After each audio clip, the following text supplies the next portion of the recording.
Hi, Kevin McDonald here. In a recent interview I did with property developer Jerome Royth, we spoke about insights into creative property investment techniques, how to acquire property creatively, the challenges around acquiring property creatively, negotiating creative property strategies, but also ways that you can get these deals. So either through an estate agent, direct to vendor, or maybe through an auction, and the different types of challenges and the different types of opportunities depending on which method you use. So I thought this specific information around creative techniques and in different ways to get these deals would massively help you on your property journey. So let's head straight over to that interview I did with Jerome, and I'll see you at the end. I run a creative property investing training. It's called No Money Down, but really what that means is not earned money in your job. So you either do deals with other people's money, other people's properties like rent to rents, things like vendor finance, seller financing, where the seller funds your purchase. Because a lot of expensive properties, the seller doesn't need all their money now, they need some of it. So we talk through loads of creative ways, from option agreements, exchange delayed completions, assisting people on sales, where you basically joint venture with owners. We come in, rather than buying a house, where you'd buy the property, pay stamp duty, pay finance, and then do it up and sell it on. I just go to the owner and say, well, if I bought it, I'd have to pay less than what you want, because I've got to pay stamp duty and finance costs. Or what I could do is come in and do the refurb I'm going to do anyway. I'll do it up with you, and then we'll sell it and we share the profit. So assisting them in their sale and we split the profits. Okay, so deal finding strategies. Yeah, direct to vendor, D2V, direct to vendor, the best deals we've ever done are direct to vendor. Every single time, I guess no matter what you do, if you can get direct to the vendor, and not necessarily because the agents will shaft you, although the agents will shaft you. Most estate agents, and you were an agent, most estate agents have never bought a house. They own a job. They just want to be paid. So they get in your way. They won't get involved in things like overages and so on. So you go to them and you want to put forward something like an option agreement or exchange with delayed completion, and they go, oh, no. They're thinking about their commission. While if you go straight to the landlord, you can actually come up with a creative solution.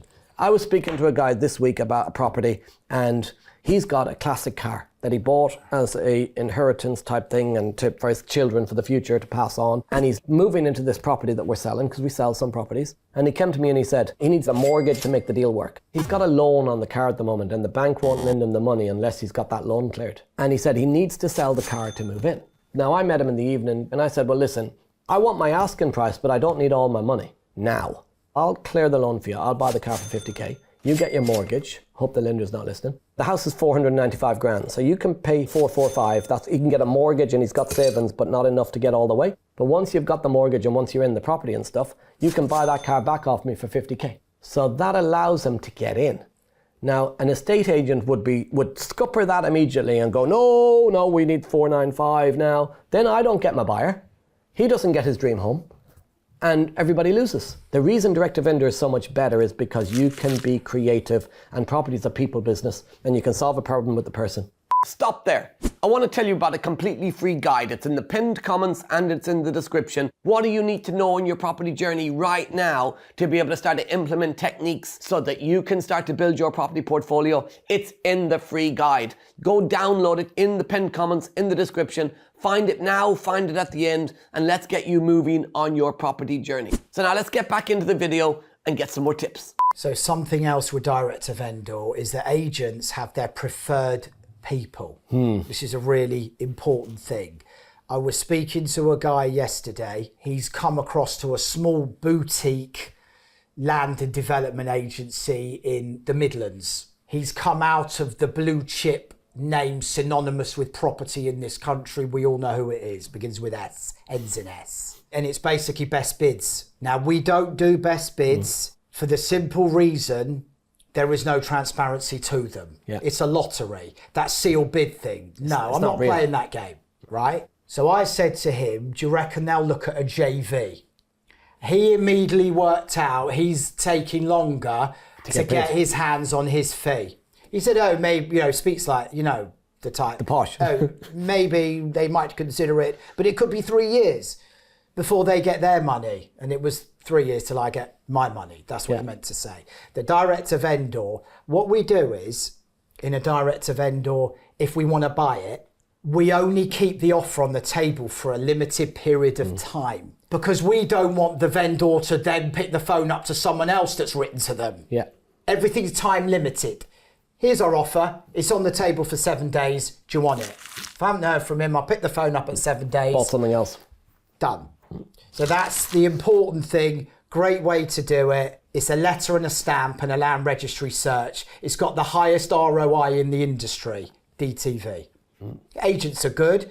I haven't done a deal with an agent for years. So I do deals with agents because they've got more housing stock than direct to vendor. With land, I totally get why you'd go direct to vendor all the time. I go direct to vendor and through agents for property.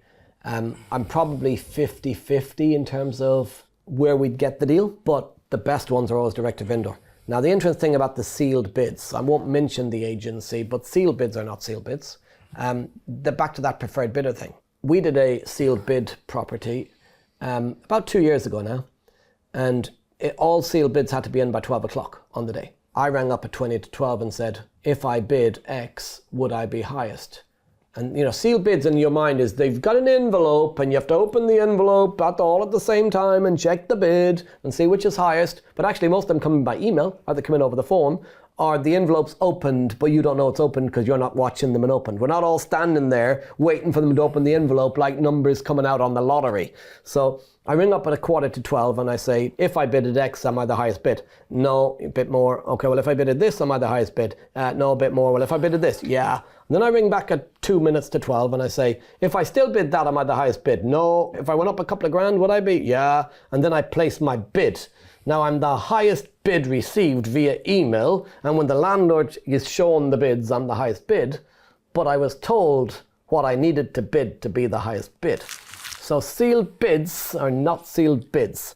This is this thing about only do a sealed bid or a preferred bid scenario if you've got the agent on board. Not really going to expand on how you do that. You can be creative with it, okay? That's how you do it. Yeah. And that's what we say. We're only doing a sealed bid if they're in our pocket, right? But then it's things like guaranteeing them the rental or the management. Yeah. I know you've got your own agency, or the resale for us, or they'll get the site to sell if we get planning, or they get all the resales if we build it out. It's all the carrots. But most people, they don't understand the carrots, and that's because they've read a book or they've listened to a YouTube and they're trying to buy the property without understanding what they're doing. And they don't value education. They don't value the knowledge. You get what you pay for, and you know, when you pay attention. Now that was just a small part of a much bigger interview, which we also went into discussions on how to raise finance, whether that be private investor finance, joint venture finance, other methods of creative finance to be able to fund your property investment deals, no matter how little or how large those deals are. I would love you to watch that entire interview to benefit from the golden nuggets that are in there. So you can watch that here now, or you can wait till the end and it'll automatically appear up on your screen. But if you want to learn how to start your property business, how to scale your property business right now in the current marketplace, I'd also like to give you a completely free report. It is in the pinned comments and it's in the description, where you can download it now and learn how you can get started on your property investment journey. I've been Kevin McDonald, you've been amazing, and I'll see you next time.